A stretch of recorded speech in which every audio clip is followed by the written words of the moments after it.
Olá, pessoal. Bom dia, tudo bem com vocês? Vamos lá. É, Hoje a gente vai fazer essa live, né? Falando sobre as questões de provas anteriores da ODF, basicamente as questões da prova de 2021 e 2022. Eu não boto 2020, que é discursiva. Questões de provas objetivas. Para você que está estudando para o Enem, também tem importância muito grande, porque são questões parecidas, algumas com o estilo que o Enem gosta de abordar de alguns conteúdos. A gente vai resolver aqui 8 questões, tá? E vamos começar, né? Trabalhando aqui algumas dessas questões, beleza? A primeira questão que eu escolhi é uma questão da prova de 2021. Bem interessante a questão. Ela fala assim, ó. As vibrações causadas por um exame de ultrassom podem, deixa eu botar aqui só uma coisa, ele faz esse ultrassom, pode danificar o vírus Covid-19. A pesquisa feita pelo Instituto de Tecnologia de Massachusetts e publicada pelo periódico Science Direct diz que a ressonância, o fenômeno que ele está colocando aqui é a ressonância, é capaz de deformar o coronavírus. Os cientistas estudaram a forma do vírus e concluíram que o formato com pontas e o material elástico com o qual ele é composto podem ser suscetíveis a vibrações. Nos testes, usaram então frequências para tentar causar danos ao vírus. Então, ele está falando aqui de frequência. Os testes começaram com 100 MHz, primeira frequência que tentou usar, mas não causaram grandes danos à estrutura. Os pesquisadores passaram, então, para frequências mais baixas, entre 25 MHz e 50 MHz. E nessas o vírus sofreu danos por conta da ressonância, que cria drástico aumento da amplitude de vibração. A pesquisa ainda está em fase inicial e até o momento foram feitas apenas simulações. Beleza. Pergunta: os comprimentos de onda das ondas que causaram danos no vírus estão em. Bom, beleza. Então vamos começar a resolver aqui essa questão. Ela trabalha com duas frequências, 25 MHz e 50 MHz, só que ele falou que é ultrassom. E não me deu um valor importante. Qual é? O valor importante que ele não me deu para essa questão foi da velocidade do som. Então a gente vai ter que supor que a velocidade do som é 340 metros por segundo. Eu vou ter que fazer duas contas. Primeira conta, para frequência igual a 25 megahertz. Só vou dar um cuidado aqui, tá? Qual o cuidado? O prefixo mega equivale a 10 a sexta. Então, vou agora fazer a conta, colocando que V é igual a lambda F, é a equação fundamental de ondas, e 340 é igual a 25 vezes 10 a sexta, vezes a frequência. Vezes a frequência não, perdão. Deixa eu apagar aqui. Vezes o comprimento de onda. Então, vai ser lambda vezes 25 vezes 10 a sexta. Então, o que vai ser lambda? Vai ser 340 dividido por 25 vezes 10 a sexta. Isso vai dar é, uma divisão aqui, né? Isso vai dar 13,6 vezes 10 a menos 6 metros. Só que 10 a menos 6 é um outro prefixo. Então, qual o cuidado que você tem que ter? Cuidado. 10 a menos 6 equivale ao prefixo micro. Então, aqui vai ser lambda 13,6 micrometros. Bom, isso eu já achei para a frequência de 25 MHz. Só que tem outra frequência aqui importante. Tem a outra frequência importante. Eu tenho uma frequência quando o valor da frequência é 50 MHz. Como eu já coloquei todos os cuidados antes, eu já posso aqui direto, tá? Então, V é igual a lambda F, 340 é igual a lambda vezes 50 vezes 10 a sexta. Lambda vai ser 340 dividido por 50 vezes 10 a sexta. Zero daqui e zero daqui eu corto. 34 dividido por 5. Toda vez que eu estiver dividindo o número por 5, o dividendo, que é esse número aqui de cima, o resultado vai ser o dobro dele com a vírgula para a esquerda. Então, olhe para cá. O dobro de 34 é 68.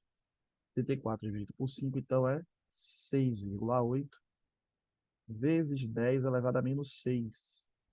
E você viu que 10 elevado a menos 6 é o prefixo micro.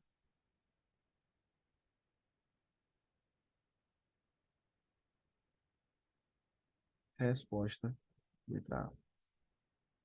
É uma questão simples, uma questão que pode aparecer também, poderia ser uma questão que apareceria na prova do Enem.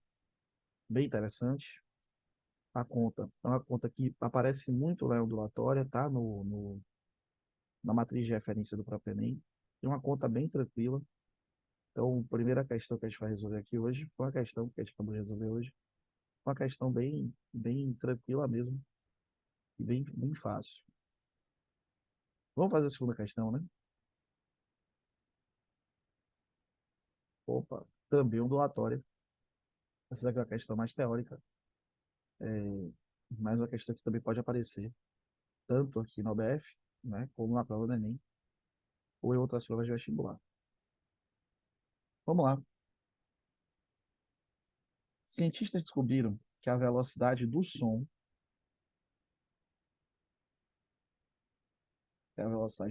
em Marte, é muito diferente da registrada aqui na Terra.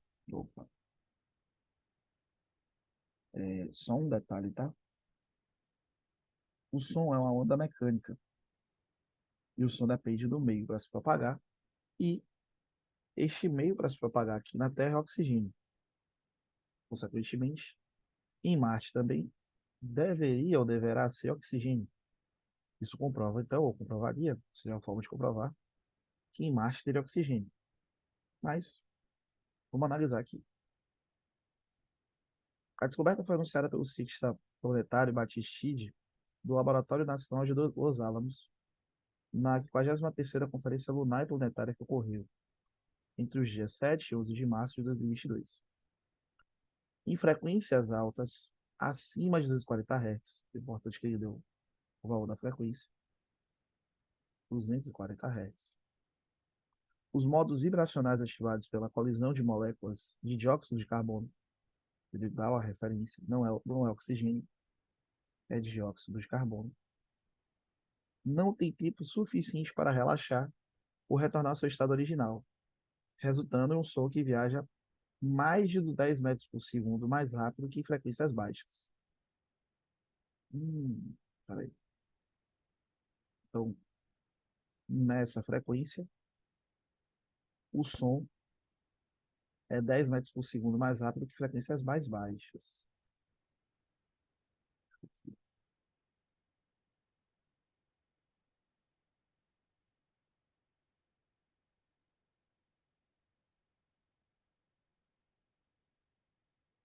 Bom, perfeito.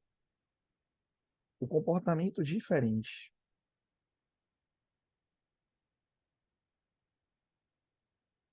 O comportamento diferente do que se refere à notícia na Terra é E aí, galera, deixa eu só corrigir depois o arquivo, o gabarito do arquivo, tá? E aqui a gente vai ter que agora analisar um pouquinho diferente. O comportamento diferente do que se refere na Terra tem duas situações, né? A primeira situação seria pelo gás, né? Lá na Terra a gente usa como referência o oxigênio e em Marte ele está usando como referência o dióxido de carbono, certo? Mas tem uma relação aqui com frequência. Então vamos lá, vamos pegar a fórmula aqui. Como é que diz a fórmula? Que V é igual a lambda F.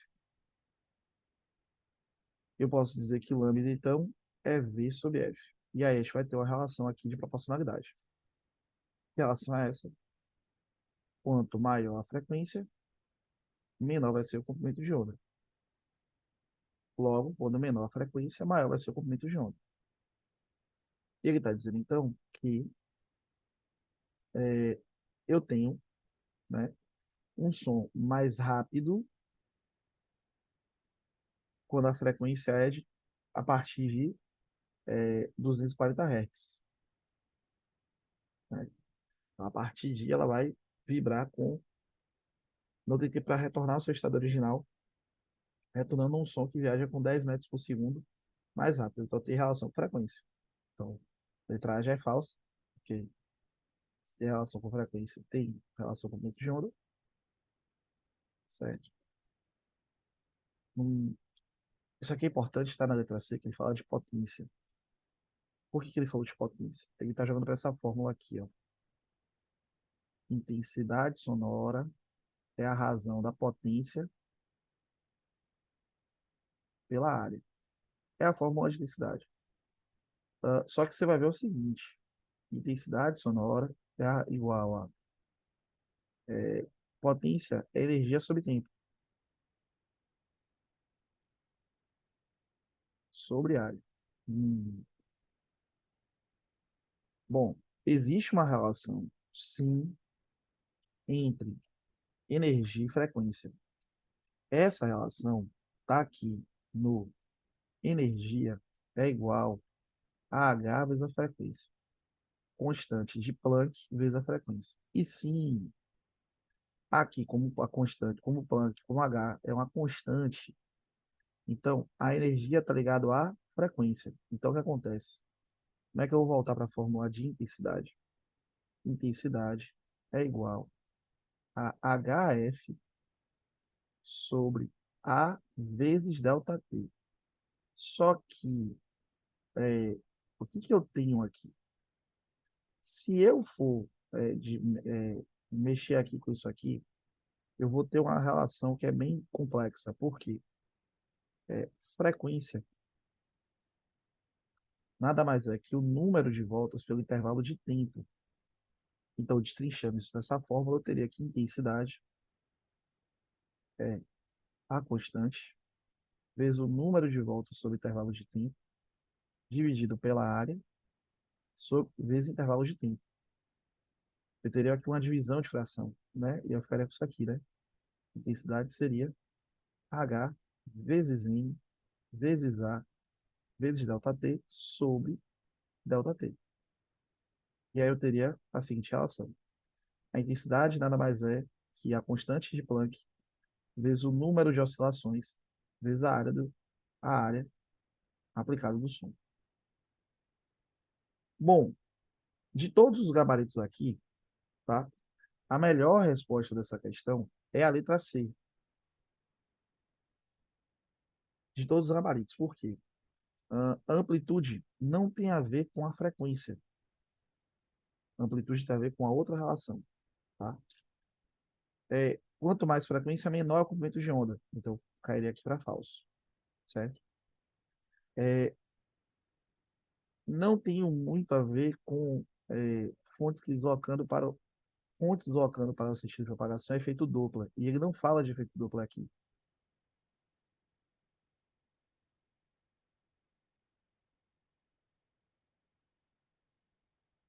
Efeito Doppler-Fizeau. Ele não fala sobre isso. Então, a resposta que tem mais a ver com esse conteúdo aqui vai ser a letra C. Beleza? Mas a questão bem interessante. apesar de essa questão teórica, exigiu um domínio de cálculo, né? Exigiu um domínio de conteúdos e um domínio bem interessante aqui.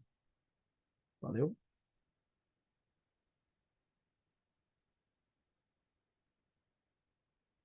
Deixa eu organizar aqui este documento.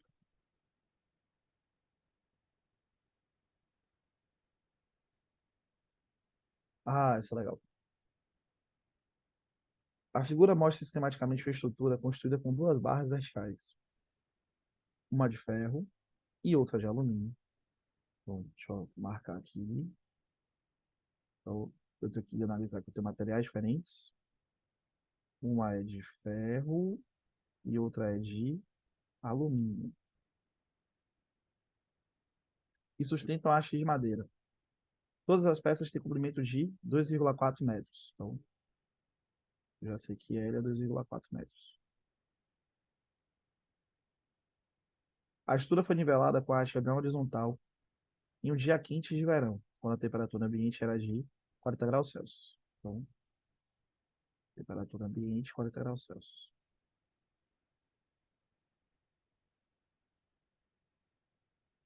Considere que os coeficientes de rotação linear do ferro e do alumínio são, respectivamente, então, o ferro, e aqui é alumínio.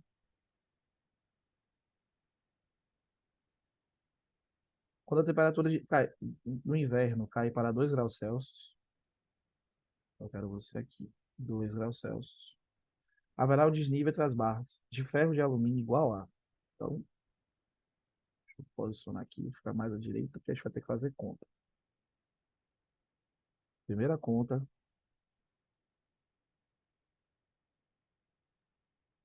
como ele está falando, né, e respectivamente, então vou fazer logo o quê? Qual vai ser a dilatação do ferro?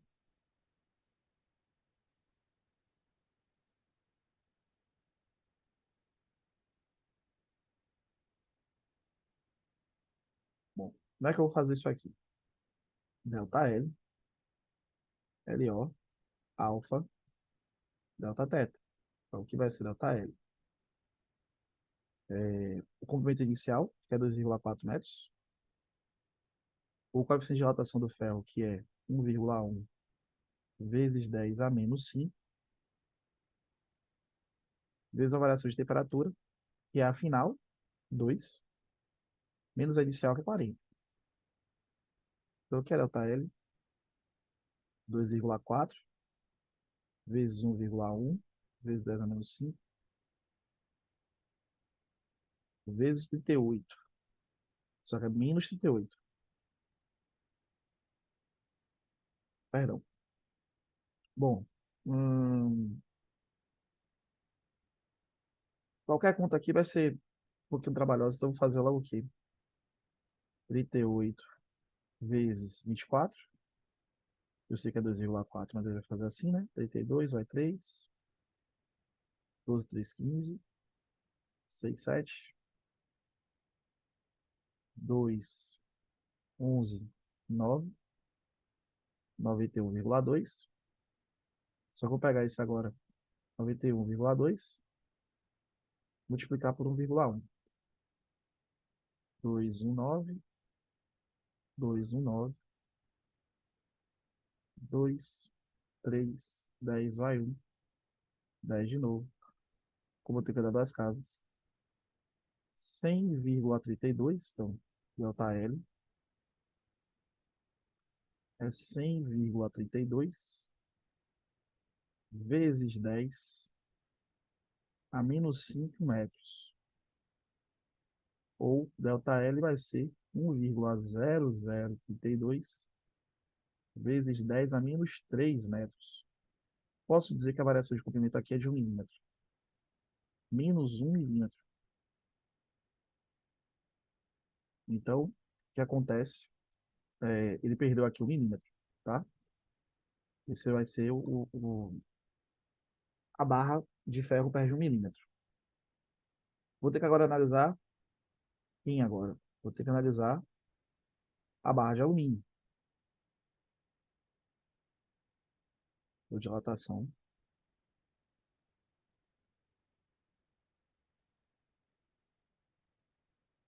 do alumínio.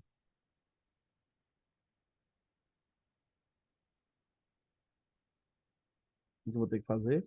Mesma coisa. Delta L, LO, alfa, delta teta. Só que agora eu vou ter 2,4.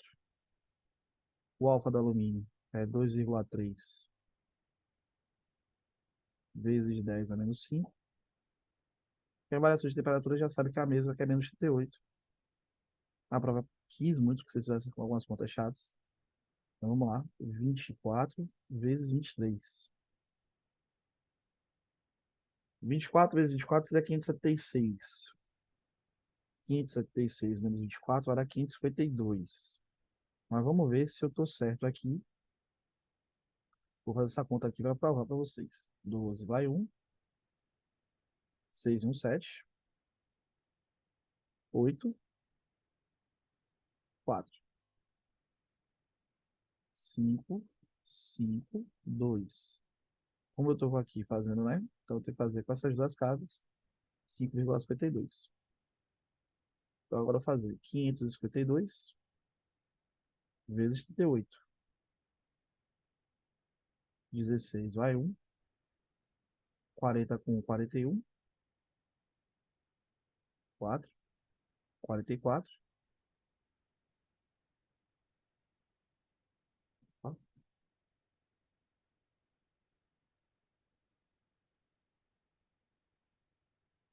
é 4, 6, 15 vai 1, 16. 6, 7, 9, 10, 2. Bom, como eu teria que andar aqui? Duas, aqui, três. Uma, duas, três. Né? 20,976 vezes 10 a menos 5. Não, 20 não, perdão. Aqui é 200.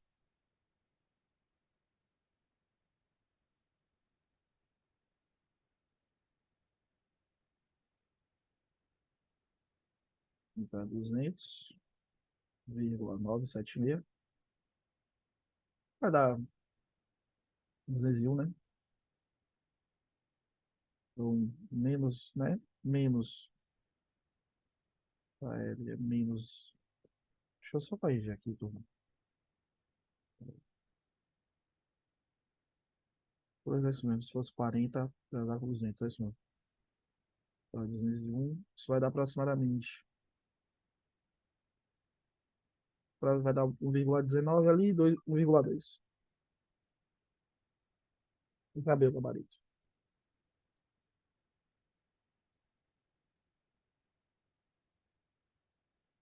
Certo?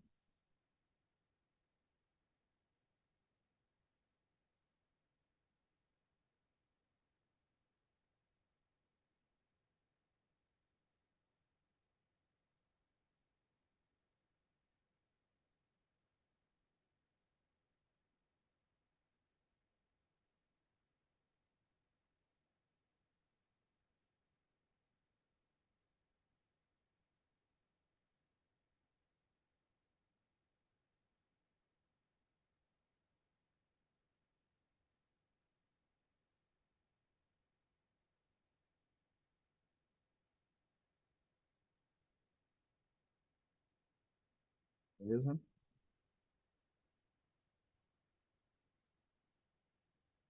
Dúvidas não, né? Ah, peraí, turma. Marquei aqui só o gabarito errado. Não olhei a unidade de medida. Então, meti esse erro. Perdão. Não é a letra B não, tá, turma? É a letra E. Unidade de medida aqui é importante.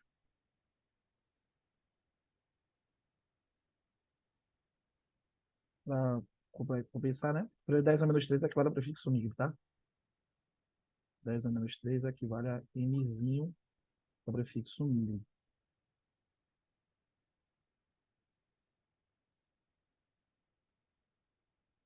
certo?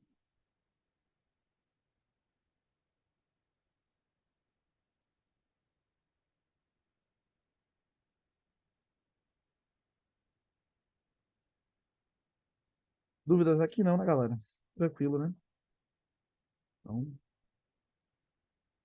é só agora reorganizar de novo isso aqui. Se não me engano, é SA4. Deixa eu olhar. Isso é assim. Também é legal, mas é 4.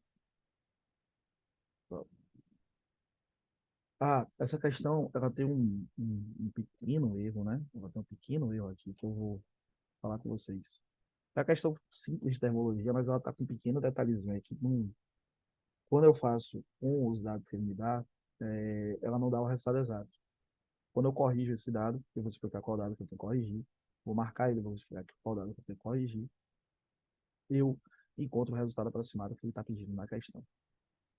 Vamos lá, olha o que ele está falando aqui. No verão de 2022, a região noroeste dos Estados Unidos vem sendo castigada por ondas de calor. Em 26 de julho, na cidade de Seattle, foi registrada a mais alta temperatura de todos os tempos, quando os termômetros acusaram 94 graus Fahrenheit. Historicamente, as temperaturas de Seattle raramente superam 88 graus Fahrenheit. As previsões para Portland, outra cidade da região, apontam que a temperatura neste verão pode atingir a marca de 102 graus Fahrenheit. Lembrando que na escala Fahrenheit, o ponto de fusão do gelo é 32 graus Fahrenheit. E o ponto de ebulição da água, aqui eu vou marcar o que eu considero que a prova deve ter cometido esse erro. Deve não, ela comete esse erro. O ponto de ebulição da água na escala Fahrenheit não é 70 graus Fahrenheit, é 212. O valor em graus Celsius da temperatura extrema prevista no Porto é aproximadamente. A diferença entre as temperaturas de escala é de 180 graus Fahrenheit. Por isso, aqui eu vou marcar que tem um pequeno erro. Aqui é 212 graus Fahrenheit.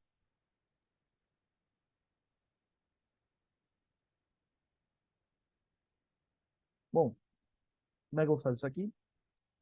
Termologia, questão simples. Temperatura de Celsius sobre 5 é igual a temperatura de Fahrenheit, menos 32, sobre 9. Vou substituir direto já. Então, portanto, temperatura de Celsius sobre 5 é o que eu quero. E aqui eu vou ter 102, né, que é a temperatura de Portland, menos de T2, dividido por 9.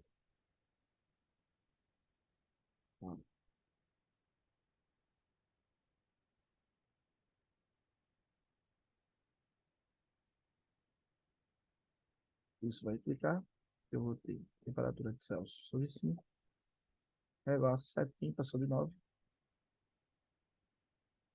70 sobre 9 vai dar uma dízima periódica, que é aproximadamente 7,7.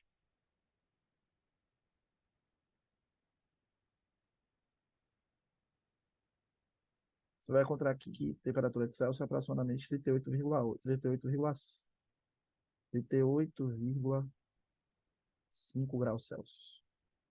Nesse caso, a temperatura mais próxima seria 39. Bem tranquilo. Quando você substituir por 180, né, que você vai ter que fazer a equação geral, você vai ter que encontrar que 180 menos 32, você vai encontrar 148. Deixa eu ver, tá? Fazendo essa conta de cabeça. 180 menos 32 vai dar 148. E aí, com o valor que ele deu aqui agora, né? Com o valor dado aqui na questão. Então, ó, temperatura de Celsius sobre 100 é igual a temperatura de Fahrenheit menos 32 sobre 180 menos 32. Então, ficaria assim, né? É, temperatura de Celsius sobre 100 é igual a 102 menos 38 sobre 148. Aí eu teria que simplificar por 2 aqui, para ficar assim para minha vida, né? Então ficaria temperatura de Celsius sobre 100 igual a 70 sobre 74. Posso multiplicar aqui por 2 de novo. Ficaria com. Aqui não é 70, aqui não é mais 100 não, tá, gente? Aqui é 50. Eu simplifiquei. Então aqui vai ficar 50. Vou ficar a temperatura de Celsius sobre 50 igual a 35 sobre 37. E aí a gente vai ter que fazer essa conta aqui agora.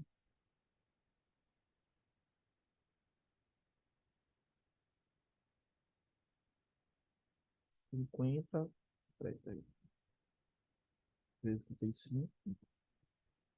Isso aqui se é dividido por 37. O valor é 47,3, né? E não tem nenhuma resposta aqui. E deve ser aproximado 47,3. Ela não entraria, ela não encaixaria em nenhuma das respostas aqui. Por isso que então eu considero que a questão tenha cometido o erro, tá? Que em vez dele ter colocado, ele colocou 180 graus Fahrenheit, mas é porque ele considerou a diferença das escalas na escala Fahrenheit 212 menos 32 para 180. Na verdade, é para mim aquele que ele queria colocar 212, tá? Ah, uma leitura aqui, tá bom? Mais uma questãozinha simples de escala termométrica. Ah, essa questão é bem legal mesmo. É, sinto falta de questões assim em algumas provas, tá? Envolve cinemática, MRU, né? Corpo extenso. Então, a gente vai ter que pensar bem aqui a questão, né? Então, vamos lá, vamos brincar um pouquinho com ela. É, e uma cena para o filme de ação, uma carreta de 30 metros de comprimento, ó, então, nível o comprimento da carreta, se aproxima de cruzamento com uma linha férrea, quando ela está a 20 metros do trilho, o motorista vê o trem muito longo, a 50 metros do cruzamento, se aproximando com velocidade de 36 km por hora. Então, ele dá a velocidade do trem.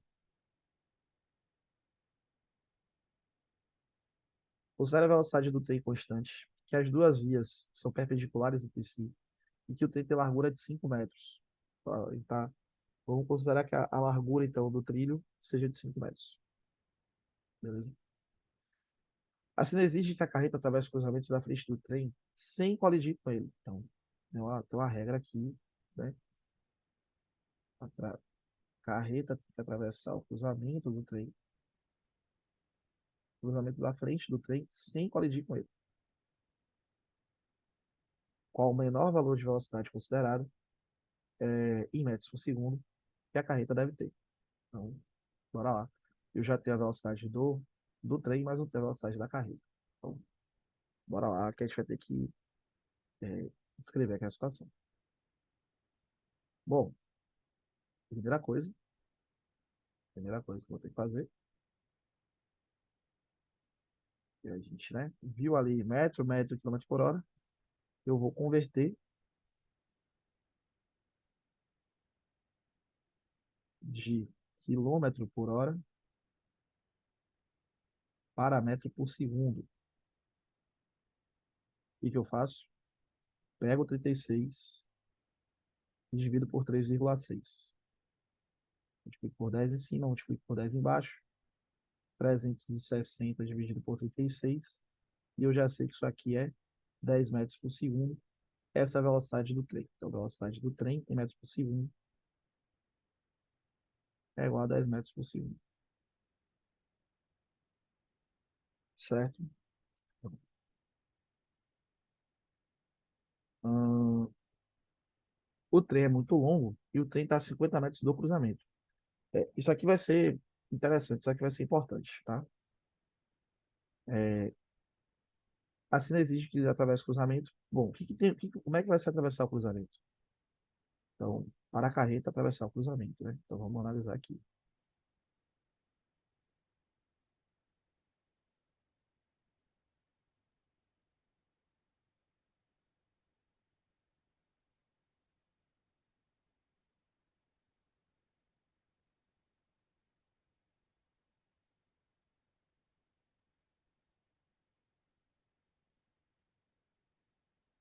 quanto de distância a carreta vai ter que de percorrer, né? Então, a delta S vai ser aqui, o tamanho do comprimento da carreta, mais quanto que ela está do trilho, né? Então, a distância do trilho, mais a largura do trem, que vai ser a largura também dos trilhos. Então, tem que passar por tudo isso. Então, o que seria aqui esse processo? Então, comparando, portanto, meu ΔS seria os 30 metros, mais os 20 metros, mais os 5 metros, que eu teria aqui. Então, meu ΔS seria de 55 metros.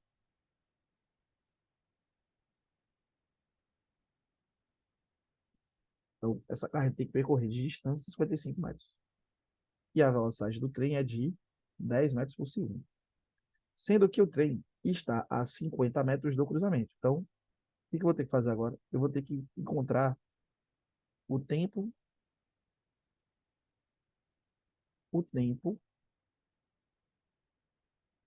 de chegada do trem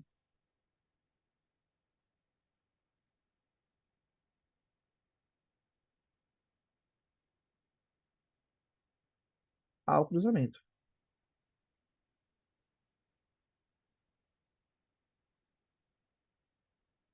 Então, velocidade média é ΔS sobre ΔT. 10 é igual a 50 sobre ΔT. Então, ó, 10 ΔT é igual a 50.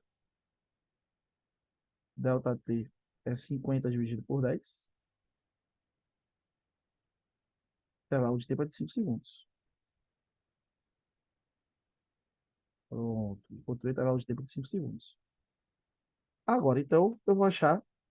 Então, o que acontece? A carreta precisa de 5 segundos para chegar ao trem. Então, agora eu vou achar a velocidade da carreta.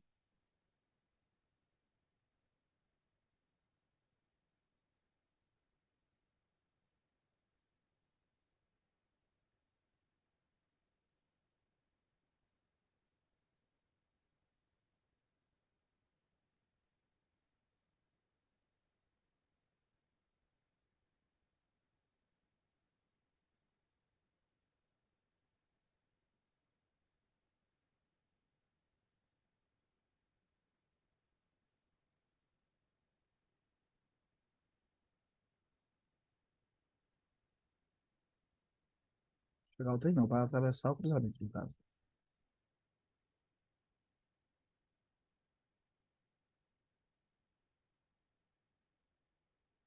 Então, velocidade média, ΔS sobre ΔT, vai ser a velocidade média, 55 dividido por 5, a velocidade média vai ser igual a 11 metros por segundo.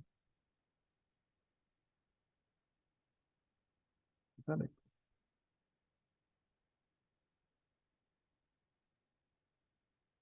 Alguma dúvida aí, galera?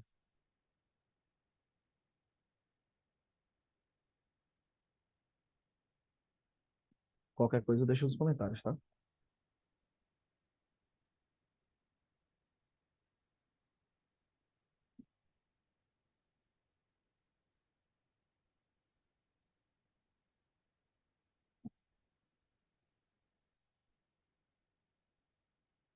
Legalzinha essa questão, tá? Bem interessante. Muito boa.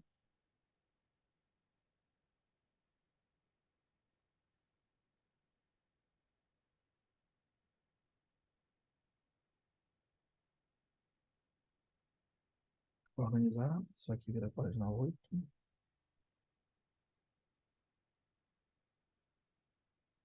Esse pra cá. Esse material todo vai estar disponível para vocês, tá? Quando eu postar a live no YouTube, eu vou disponibilizar também um link de acesso para esse material, beleza? Para vocês baixarem.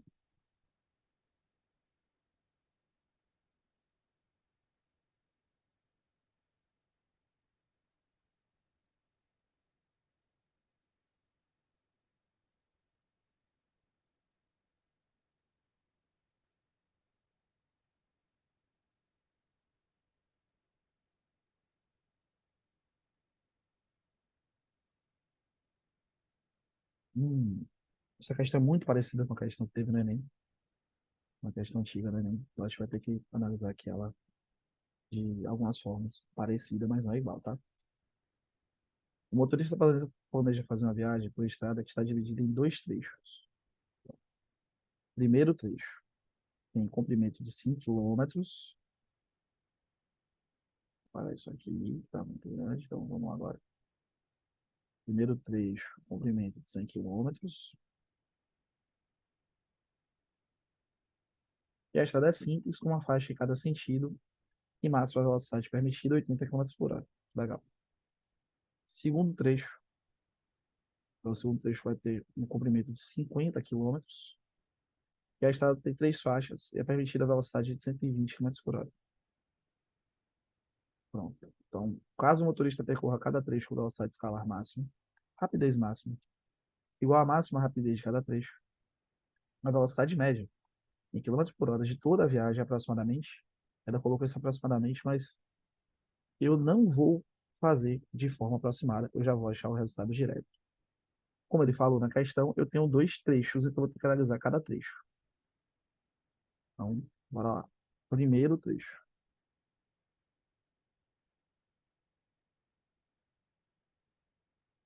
Primeiro trecho. Então, ó, como é que eu faço? Eu vou ter que encontrar o tempo de cada trecho. Então, eu vou ter que fazer velocidade média igual a delta S sobre delta T. E vai ser velocidade média 80, que é igual a 100 sobre delta T. 80 delta T é igual a 100. O intervalo de tempo é de 100 dividido por 80, dividido por 2. O intervalo de tempo é de 5 quartos. 5 quartos de hora. Não vou deixar a infração, tá? Então, vou fazer isso. Agora eu vou para o segundo trecho.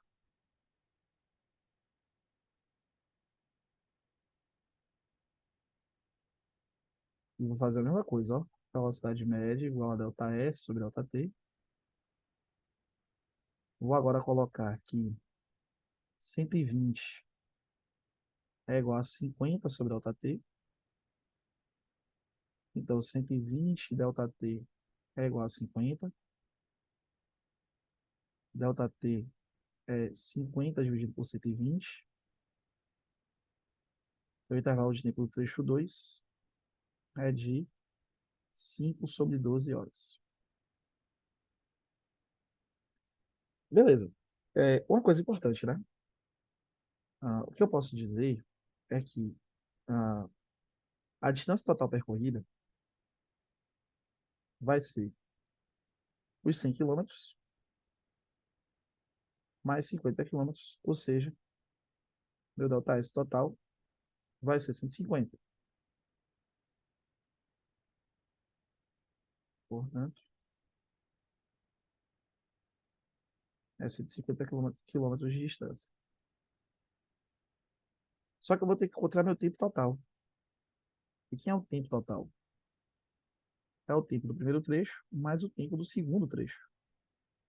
Que é o tempo total 5 quartos mais 5 dozeavos. Fração. No MSC 12, né? Você faria, né? No MSC 12. Aqui já é 15. Aqui já é 5. Eu teria 20 sobre 12. E se eu simplificar por 4, eu vou ter aqui que é 5 terços. 5 terços de hora. E vou colocar esse tempo total como 5 terços de hora. Então, ó, o intervalo de tempo total é os 5 terços de hora. Por isso que ele colocou aproximadamente. Só que eu não vou colocar aproximadamente. Olha o que vai acontecer. Velocidade média é delta S sobre delta T. Então, o que vai ser velocidade média? Vai ser 150 dividido por 5 terços.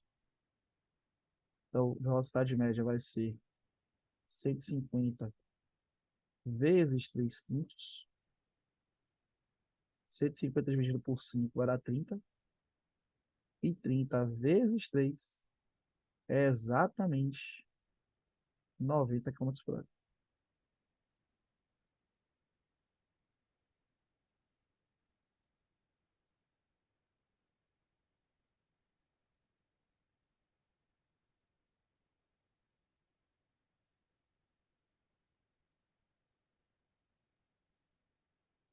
Alguma dúvida aí, galera?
Pronto, vamos lá. Vamos fazer a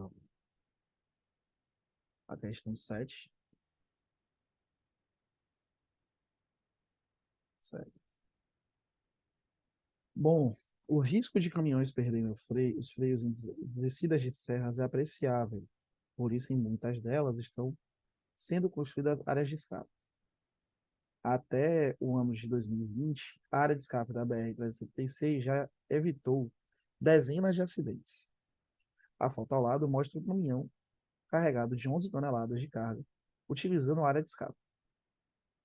Considere que o caminhão, durante a frenagem, se comporta como um bloco de massa igual e velocidade que deslize o plano inclinado para fazer suas estimativas. O início da área de escape é a parte de baixo do plano inclinado, de um ângulo θ igual a 30 graus, em relação à horizontal. Se o caminhão entra na área de escape com velocidade de 108 km por hora e para depois de percorrer uma distância de 75 metros, o coeficiente de atrito cinético entre o caminhão e o piso é de aproximadamente. No começo da prova ele colocou alguns dados que eu vou ter que colocar aqui para vocês.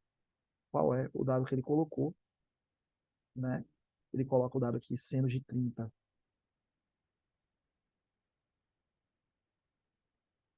é igual a 1/2. Coloca o dado que cosseno de 30 é raiz de 3/2. E coloca o dado que raiz de 3 eu vou ter que aproximar para 1,7.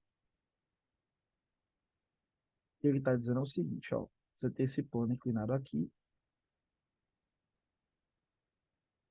né? Aqui tem atrito, você tem o bloco está aqui. A massa desse bloco é 11 toneladas, massa de ar é 11 toneladas, só que a gente não trabalha com tonelada aqui nessa situação. Então, eu vou ter que dizer que a massa de ar é de 11 vezes 10 ao cubo quilogramas. Só que eu estou no plano inclinado de ângulo 30. Eu vou ter que ter cuidado porque esse peso, vou chamar de PY, Esse peso do deslizamento eu vou chamar de Px, certo? Aqui vai ser né, o, o peso geral, né? O peso normal. Aqui vai ter uma força chamada de normal, né?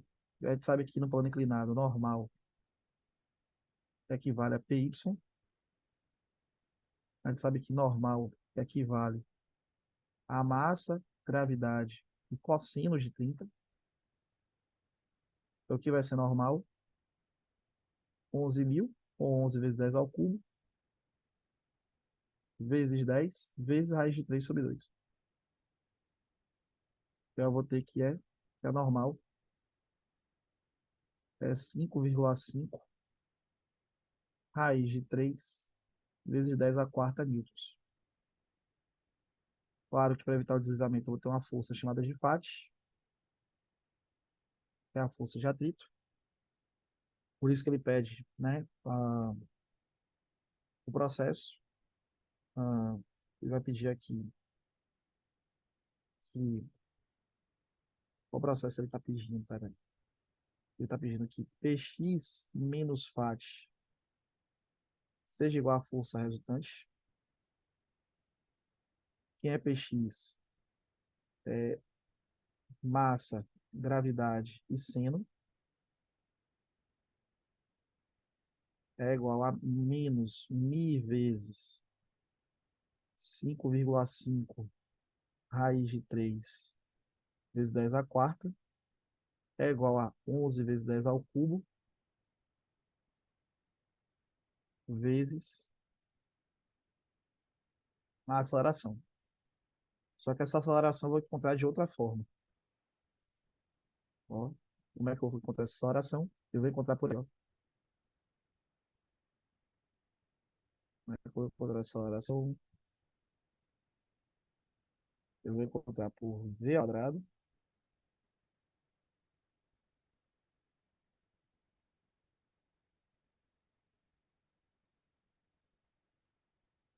Eu vou encontrar essa aceleração por v ao quadrado igual a vo ao quadrado menos 2a delta s. E aí eu tenho que fazer uma coisa que eu não fiz no começo, que é converter 108. Então vamos lá, vamos converter 108. Vou pegar 108 e dividir por 3,6. Vai aparecer um valor aqui interessante que é 30. Então, 0 é igual a 30 ao quadrado, menos 2, vezes a, vezes 75. 0 é igual a 900 menos 150a. A aceleração é 900 dividido por 150. A aceleração é 6 metros por segundo ao quadrado. Aí eu vou aqui agora substituir essa aceleração aqui nessa parte. Então, o que eu vou ter aqui? 5,5 vezes 10 a quarta, menos μ, que multiplica 5,5 raiz de 3 vezes 10 a quarta, é igual a 11 vezes 10 ao cubo, vezes 6. Então, 5,5 vezes 10 à quarta, menos μ, que multiplica 5,5 raiz de 3 vezes 10 à quarta, é igual a 6,6 vezes 10 à quarta. Deixa eu colocar isso aqui numa outra página, porque hoje vai ter espaço. Então, 5,5 raiz de 3 vezes 10 à quarta, μ é igual a 6,6 vezes 10 à quarta, menos 5,5 vezes 10 à quarta. Olha só, 10 à quarta, 10 à quarta e 10 à quarta soma. Então, 5,5 raiz de 3 é igual a 1,1. Quem é 1,1? dividido por 5,5 raiz de 3. Bom, dois problemas aqui, ou um problema que eu vou ter que me vai ser 1,1 dividido por 5,5 é 1/5. 1/5 raiz de 3. Eu vou ter que racionalizar, né? Raiz de 3 embaixo, raiz de 3 em cima. Mi vai ser igual a raiz de 3 sobre 15. Você podia ter substituído antes, tá vendo? Podia. Mi é 1,7 sobre 15. Mi é aproximadamente 0,11. Como é aproximadamente 0,11, a gente vai ter que jogar aqui o gabarito para 0,12.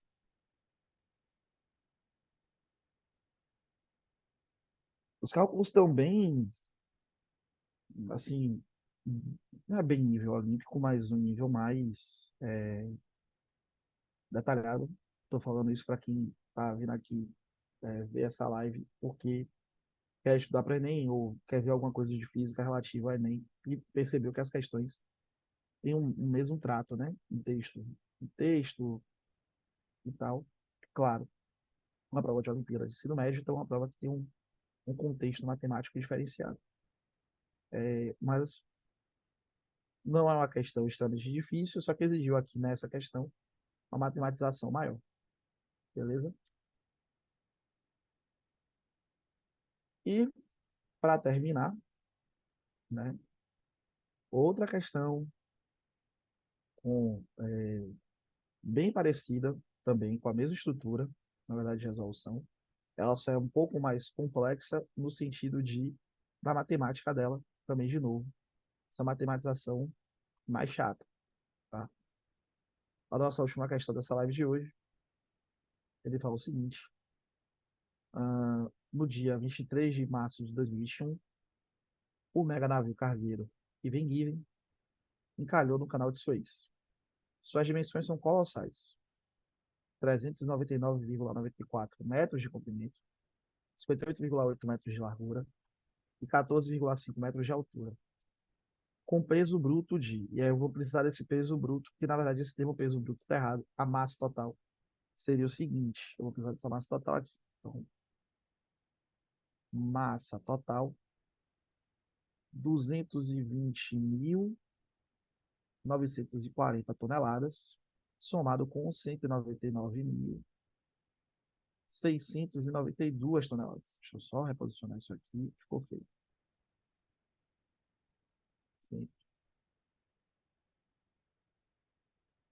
199.692 toneladas.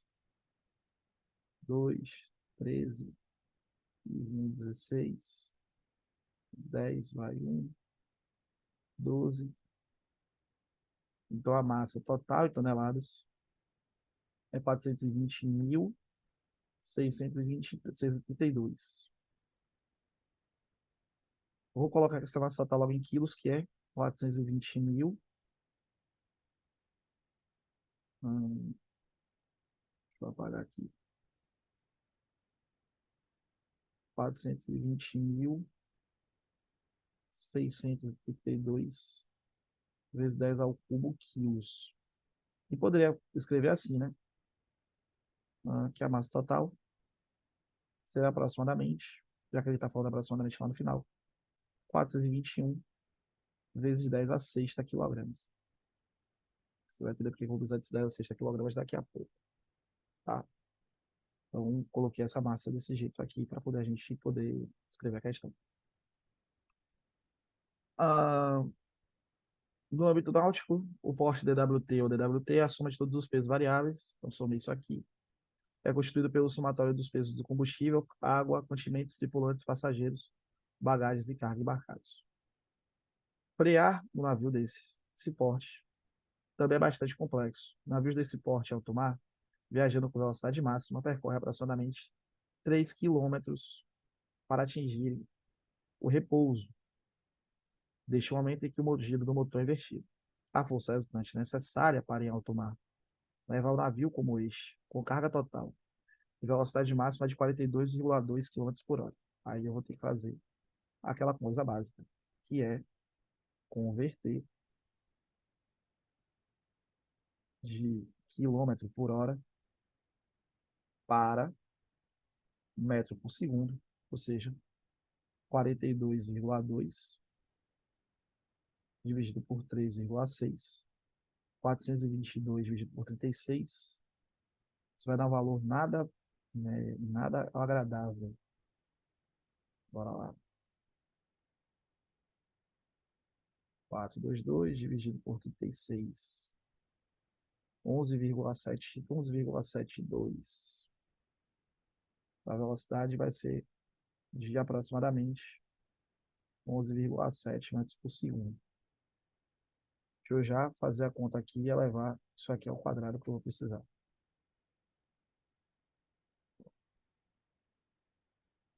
Agora eu vou. Ele quer frear, né? Então a gente vai precisar fazer contas aqui para achar. E ele quer depois forçar a resultante. Então, o que conta eu precisar fazer? V ao quadrado, PO ao quadrado, mais 2A delta S.